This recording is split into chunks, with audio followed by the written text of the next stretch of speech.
यार हमें कितने कम टाइम का ब्रेक मिलता है। हाँ यार, लंच खत्म नहीं होता और ब्रेक पहले खत्म हो जाता है। यार क्या है इनका। या हमें काम से फुर्सत नहीं मिलती और ये लोग लड़ते ही रहते हैं। अरे यार, ये तो बहुत सीरियस हो गया। वर्ल्ड वॉर 3 चल रहा है। हैं यार, मैं तो ज्यादा न्यूज़ ही नहीं देखती, मुझे तो पता ही नहीं है क्या चल रहा है इनका। अरे डम्बो, थोड़ी तो अपडेटेड रहा कर। इतना सीरियस मैटर हो गया और तुझे पता ही नहीं है। नहीं यार, बताना क्या हुआ। अरे बहुत लंबी कहानी है इसकी तो। कोई बात नहीं यार, तू शॉर्ट में एक्सप्लेन कर दे जिससे मुझे भी समझ आए चल क्या रहा है। अच्छा तो सुन। रशिया और यूक्रेन 1991 से पहले सोवियत यूनियन का ही हिस्सा थे। जिसके बाद सोवियत रिपब्लिक ऑफ यूक्रेन के लीडर लियोनिड क्रावचुक ने सोवियत संघ से अलग होने की मांग की, जिसके बाद सोवियत संघ के तत्कालीन नेता बोरिस येल्त्सिन और लियोनिड ने समझौते पर हस्ताक्षर किए। रेफरेंडम जारी हुआ और यूक्रेन एक अलग देश बन गया। फिर राष्ट्रपति के चुनाव हुए जिसमें लियोनिड क्रावचुक वहां के राष्ट्रपति बन गए। अरे तुम दोनों यह क्या गप्पे लड़ा रही हो? मुझे भी बताओ। यार रिया ना मुझे रूस और यूक्रेन के युद्ध के बारे में बता रही है। अरे वाह, फिर तो मैं भी बैठ जाता हूँ यहीं। हाँ हाँ, बैठ जाओ। मैं शुरू से कुछ नहीं बताने वाली हूँ। जो बता रही हूँ वहीं से सुन लो। अरे हाँ ठीक है। तो यहाँ तो दोनों अलग अलग हो गए थे ना, तो अब किस बात का झगड़ा था इन दोनों में। हाँ हाँ, वही बता रही हूँ मैं। अलग होने के बाद भी यूक्रेन में रूस का प्रभाव काफी हद तक दिखाई देता था। यूक्रेन की सरकार भी रूसी शासन के आदेश पर ही काम किया करती थी। लेकिन बिगड़ती अर्थव्यवस्था, बढ़ती महंगाई और अल्पसंख्यक रूसी भाषी लोगों के बहुसंख्यक यूक्रेनी लोगों पर शासन ने यूक्रेनियन लोगों में विरोध की चिंगारी सुलगा दी। हाँ अब मैं बताता हूँ। उसके बाद 1994 में लियोनिड कूचमा नाम के नेता पहले राष्ट्रपति लियोनिड क्राउचेक को हरा दिया। लेकिन साल 1999 तक लियोनिड कूचमा के नाम पर कई अर्थव्यवस्थाओं के आरोप लगे, जिसकी वजह से उस साल वहां दोबारा इलेक्शन हुए और फिर से वही राष्ट्रपति चुने गए, जिससे उन पर इलेक्शन में हेराफेरी का आरोप लगाया गया। उसके बाद सन 2004 में रूस के समर्थक नेता विक्टर यानुकोविच यूक्रेन के राष्ट्रपति बने, लेकिन इसके बाद उनके ऊपर भी चुनाव में हेराफेरी के आरोप लगने लगे, जिसके बाद देश में बड़े पैमाने पर विरोध प्रदर्शन शुरू हो गया। और यही प्रदर्शन ऑरेंज रेवोल्यूशन कहलाया गया। बाद में वेस्टर्न कंट्रीज के समर्थक पूर्व राष्ट्रपति विक्टर यानुकोविच को राष्ट्रपति बनाया गया। इसके बाद तो वहां सब ठीक हो गया होगा ना। नहीं नहीं, अभी तो बहुत कुछ होगा, सुनती जा बस तू। अच्छा अच्छा ठीक है, बताओ दोनों। हाँ तो इसके बाद 2005 में विक्टर यूशचेको ने लोगों से वादा किया था कि वो यूक्रेन को कैमरेलिन के चंगुल से बाहर निकालेंगे और देश को यूरोपियन यूनियन और नाटो यानी नॉर्थ अटलांटिक ट्रीटी ऑर्गेनाइजेशन की तरफ लेकर जाएंगे। फिर इन्होंने उस ऊर्जा कंपनी की पूर्व प्रमुख यूलिया टीमेशेंको को प्रधानमंत्री बनाया। लेकिन बाद में अंदरूनी कलह और पश्चिमी समर्थन संबंधित विवादों के कारण यूलिया टीमाशेंको को उनके पद से हटा दिया गया। इसके बाद 2008 में नाटो ने यूक्रेन से वादा किया कि वह एक दिन उसे अपने साथ मिला लेंगे। 2010 में हुए राष्ट्रपति चुनाव में विक्टर यानुकोविच ने यूलिया टीमाशेंको को हरा दिया। इसके बाद रूस और यूक्रेन ने एक गैस पाइपलाइन डील की तरफ यूक्रेन के ब्लैक सी पोर्ट से रूसी सेना को तेल की सप्लाई देते रहे। साल 2012 तक सब कुछ ठीक ही चलता रहा। ओह चलो, अच्छा कुछ तो अच्छा हुआ। आगे तो सुन अब। 2013 में विक्टर यानुकोविच की सरकार ने यूरोपियन यूनियन के साथ व्यवसाय और संबंधों को खत्म करके मॉस्को के साथ आर्थिक संबंध मजबूत करने का प्रयास किया, जिसके कारण यूक्रेन की राजधानी कीव में हजारों लाखों लोगों ने प्रदर्शन किया, जिसमें दर्जन प्रदर्शनकारी मारे गए और लोगों ने विक्टर यानुकोविच का जमकर विरोध किया, जिससे फरवरी 2014 में यूक्रेन सांसद ने उन्हें पद से हटा दिया और विक्टर को वहां से भागना पड़ा। इसके कुछ ही दिनों बाद हथियारबंद लोगों ने यूक्रेन के क्रामिया में मौजूद सांसद को कब्जे में कर लिया और वहां रूसी झंडा फहरा के उसे यूक्रेन से अलग कर दिया। 16 मार्च को आए रेफरेंडम से पता चला कि क्रामिया रूस के साथ मिलकर बहुत खुश है और रूस समर्थित अलगाववादियों ने डोनबास को भी आज़ाद करा लिया, जिसके बाद व्यावसायिक पेट्रो पोरोशेंको को राष्ट्रपति चुना गया, जो कि पश्चिम देशों के समर्थक हैं।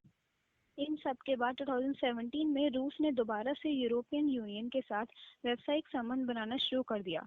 सभी मार्केट खोल दिए गए, यात्रा वीजा मुक्त कर दी गई ताकि लोग आसानी से व्यापार कर सकें। अप्रैल के चुनाव में वोलोडिमिर जेलेंस्की ने पेट्रो पोरोशेंको को हराकर राष्ट्रपति का पद संभाला और दावा किया कि पूर्व यूक्रेन के साथ चल रहे युद्ध को खत्म करेंगे, भ्रष्टाचार मिटाएंगे।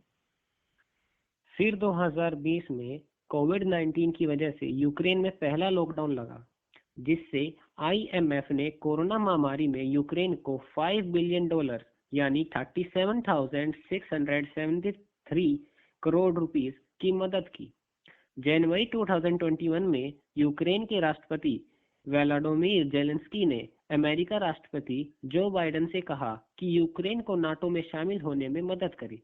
जेलेंस्की सरकार ने विपक्षी नेता विक्टर मेंडकोविच पर प्रतिबंध लगाए, जिससे रूस नाराज हो गया क्योंकि मेंडकोविच के संबंध क्रेमलिन से बहुत अच्छे थे।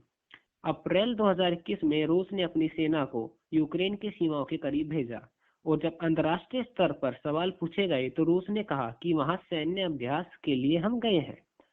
अक्टूबर 2021 में यूक्रेन ने पहली बार टर्की में बने बायरैक्टर TB2 ड्रोन का इस्तेमाल किया, जिससे क्रीमिया और डोनबास के इलाकों में उड़ाया गया। ड्रोन के इस्तेमाल से रूस में फिर नाराज हो गया। सर्दियों में रूस ने यूक्रेन की सीमा पर काफी संख्या में सैनिक भेजे, जिसे देखकर जो बाइडेन ने रूस को चेतावनी दे दी कि अगर रूस ने यूक्रेन पर हमला किया तो अमेरिका उसके ऊपर आर्थिक प्रतिबंध लगा देगा। रूस ने एक विस्तृत सुरक्षा मांग पेश की, जिसमें कहा कि नाटो पूर्वी यूरोप और यूक्रेन में मिलिट्री गतिविधि नहीं करेगा। यार, ये मैटर तो शांति से भी सुलझाया जा सकता था ना? हाँ, कोशिश तो की थी पर हुआ नहीं कुछ। 10 जनवरी 2022 को यूक्रेन रूस तनाव के बीच यूएस और रूस ने राजनयिकों की वार्तालाप हुई थी, जो कि विफल रही, जिसके बाद 14 जनवरी 2022 को यूक्रेन पर साइबर हमले की चेतावनी दी गई और यूक्रेन पर भयानक स्तर पर साइबर अटैक हुआ, जिसमें उन्होंने कहा, डर कर रहो और बुरे वक्त का इंतजार करो। 17 जनवरी 2022 को रूस की सेना बेलारूस पहुंचनी शुरू हो गई। इसके बाद 24 जनवरी 2022 को नाटो ने पूर्व यूरोप के पास सेना बढ़ा दी और उसे स्टैंड बाई पर रखा। 28 जनवरी 2022 के दिन पुतिन ने कहा रूस की मुख्य मांग सुरक्षा थी, जो स्वीकार नहीं की गई। इसके बाद 2 फरवरी 2022 को यूएस ने 3000 अतिरिक्त सैनिकों को पोलैंड रोमानिया भेजा ताकि मामला बिगड़े तो संभाला जा सके। हाँ, क्योंकि यूक्रेन तो रूस के सामने बहुत ही छोटा है और उसके पास तो रूस जितने हथियार भी नहीं है। हाँ, सही कहा तुमने। तुम्हें पता है, फरवरी में चीन की राजधानी बीजिंग में चल रहे विंटर ओलंपिक्स में पहुंचकर पुतिन ने यूक्रेन को नाटो में शामिल ना करने के लिए चीन का भी समर्थन हासिल कर लिया। उसके बाद 14 फरवरी को जो बाइडेन ने कहा रूस यूक्रेन पर कभी भी हमला कर सकता है और अमेरिका ने अमेरिकी लोगों से देश छोड़ने की बात कही। यूक्रेन के राष्ट्रपति व्लादिमीर जेलेंस्की ने अपने देश में लोगों से कहा रूस कभी भी हमला कर सकता है, इसलिए लोग एक साथ रहें और अपने घरों पर यूक्रेन का झंडा फहराएं व राष्ट्रगान गाएं। उधर रूस ने 15 फरवरी को कहा कि उसकी सेनाएं वापस आ रही है। 19 फरवरी को रूस के स्ट्रेटजोनिक परमाणु सैन्य बल ने राष्ट्रपति पुतिन की निगरानी में परमाणु प्रशिक्षण किए। 22 फरवरी को अमेरिका, इंग्लैंड और उनके साथियों ने मिलकर रूस के सांसद सदस्यों, उनके बैंक, उनकी संपत्तियां पर प्रतिबंध लगा दिए। वहां जर्मनी ने नॉर्ड स्ट्रीम 2 पाइपलाइन प्रोजेक्ट को रोक दिया। उधर पुतिन ने कहा कि यूक्रेन ने मिन्स्क के समझौते को तोड़ दिया है। रूस समर्थक अलगाववादियों ने रूस से मदद मांगी क्योंकि यूक्रेन की सेना उन पर नकेल कस रही थी। उसके बाद 24 फरवरी को रूस के राष्ट्रपति व्लादिमीर पुतिन ने यूक्रेन के ऊपर स्पेशल मिलिट्री ऑपरेशन का आदेश दे दिया। पूर्वी यूक्रेन पर हमला किया गया। पुतिन ने यूक्रेन के लोगों से कहा कि अपने हथियार डाल दो। रूस की सेना मिसाइल और तोपों के गोलों से यूक्रेन की सेना एयरबेस, उनके मुख्य शहरों को निशाना बना रही है और तभी से रूस और यूक्रेन के बीच इतना खतरनाक युद्ध चल रहा है, जिसे अगर नहीं रोका गया तो वर्ल्ड वॉर 3 भी हो सकता है। यार, अगर ऐसा हुआ तो हमारा क्या होगा? हाँ, तुम पहले अपना ही सोच लो, वहाँ के लोगों का तो सोचो, उनका क्या हाल होगा। अरे बहुत बुरा हाल है वहाँ तो। अब तो पता नहीं क्या क्या होगा। ऐसे तो रशिया यूक्रेन पर कब्जा कर लेगा और यूक्रेन तो बहुत ही छोटा है रूस के सामने। हाँ, पर यूक्रेन को बहुत सी कंट्रीज सपोर्ट कर रही है। रूस के आक्रमण के बाद संयुक्त राष्ट्र मानवीय कोष में यूक्रेन के लिए $2 करोड़ और यूरोपियन यूनियन आर्थिक सहायता कोष में 1.5 अरब यूरो देने की योजनाएं बनाई गई हैं। इसके अलावा जापान, ऑस्ट्रेलिया, ताइवान और अन्य देशों ने रूस के नए और कड़े प्रतिबंध लगाने की घोषणा की है, ताकि वो यूक्रेन की सहायता कर सके। अरे वाह, तुम्हें भी इसके बारे में कितना सब पता है। क्यों, तुझे नहीं पता क्या? नहीं, मुझे तो नहीं पता था यार, मैं ज़्यादा न्यूज़ नहीं देखती, पर अब मुझे भी काफ़ी कुछ पता चल गया है इसके बारे में। दूसरी कंट्रीज़ पर भी तो इसका असर पड़ेगा ना अब? हाँ, बहुत से देशों ने जैसे कि जापान, यूएसए, फ्रांस ने रूस की कार्रवाई की निंदा भी की है। कई देश तो रूस की अर्थव्यवस्था और राष्ट्रपति व्लादिमीर पुतिन के करीबियों समेत विभिन्न नेताओं को सबक सिखाने की बात कर रहे हैं।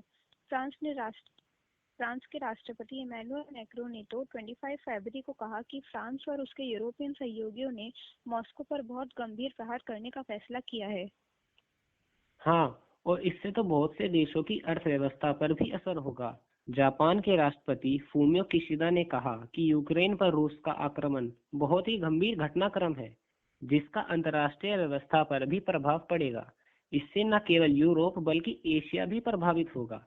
एशिया और प्रशांत क्षेत्रों के देशों ने तो रूस के बैंकों और अग्रणी कंपनियों के खिलाफ नए दंडात्मक कदम उठाने में अमेरिका और 27 देशों के संगठन यूरोपियन यूनियन का समर्थन किया है। न्यूजीलैंड की प्रधानमंत्री जेसिडा अर्डन का कहना है कि रूस के निर्णय से अनगिनत निर्दोषों लोगों की जान जा सकती है। उन्होंने रूसी अधिकारियों पर यात्रा प्रतिबंध लगाने समेत विभिन्न पाबंदियां लागू करने की घोषणा कर दी है। सही किया फिर तो। यूक्रेन को इतने देशों का समर्थन मिल रहा है, पर यूक्रेन की तो हालत बहुत ही खराब हो गई होगी ना। लोगों में कितना दहशत फैल गया होगा। हाँ यार, वहाँ तो बहुत बुरा हाल है। हर तरफ से रूस उन पर हमला कर रहा है। दुनिया तो कोरोना से उभर ही रही थी कि रूस ने यूक्रेन पर हमला बोलकर नया संकट खड़ा कर दिया। यूक्रेन की राजधानी कीव तक रूसी मिसाइलें पहुंच चुकी है और सेना ने हर जगह से घेर लिया है। उनके हमलों के बीच लोग मेट्रो स्टेशन में छुपकर बैठे हैं। हालात तो इतने बिगड़ गए हैं कि एटीएम और गैस स्टेशन भी खाली हो चुके हैं। सुपरमार्केट में भी कुछ नहीं मिल रहा है। वहाँ की हालत तो बेहद ही ज़्यादा खराब है। आखिर कब तक चलेगा ये सब, कब खत्म होगी ये लड़ाई? आखिर ये रूस चाहता क्या है? हाँ, मैंने न्यूज़ में देखा था कि रूस के राष्ट्रपति यूक्रेन से बातचीत करने के लिए तैयार हो गए हैं, पर उन्होंने उसके लिए कुछ ऐसी शर्त रख दी है जिसे मानना शायद ही मुमकिन हो पाए यूक्रेन के लिए। क्यों, ऐसी क्या शर्त रख दी है पुतिन ने? पुतिन ने कहा है कि अगर जंग रोकनी है और बातचीत के टेबल पर आना है तो यूक्रेन को मौजूदा सरकार को हटाना होगा और सेना को अपने हाथ में कमान लेनी होगी। और पुतिन का कहना है कि हम यूक्रेन में आतंकवादियों से लड़ रहे हैं। उन्होंने यूक्रेन की सरकार को ड्रग्स के आदी और नाजी समर्थक करार दिया है। उन्होंने सेना से अपील करते हुए कहा है कि मौजूदा सरकार को हटाकर आर्मी को देश की कमान संभालनी चाहिए। अगर ये शर्तें पूरी होंगी तभी वो यूक्रेन से बातचीत को तैयार होंगे। हाँ, और यूक्रेन भी पीछे हटने को तैयार नहीं है। वो भी रूस के हमलों का जवाब डट कर देना चाहते हैं। ऐसे ही रहा तो पता नहीं क्या होगा आगे। हाँ यार, सही कहा, ये तो बहुत ही गंभीर स्थिति है। मुझे तो पता ही नहीं था कुछ। थैंक्स टू यू गाइस मुझे इतना सब बताने के लिए। हाँ हाँ, अब चलो वरना बॉस क्लास लगा देंगे और तुम दोनों के चक्कर में मुझे भी डांट खानी पड़ेगी। हाँ हाँ, हाँ चलो। हाँ, चलो। तो दोस्तों, यह समस्या तो बहुत ही गंभीर है और बहुत से लोग हैं जो बातों से अनजान थे। आई होप उन्हें इस वीडियो से बहुत कुछ समझ आ गया होगा। आगे क्या होगा यह कह पाना तो बहुत ही मुश्किल है, लेकिन ऐसी इंफॉर्मेटिव वीडियोस के लिए भारत ज्ञान अक्षर के साथ जुड़े रहें। चैनल पर नए हैं तो चैनल को सब्सक्राइब करें और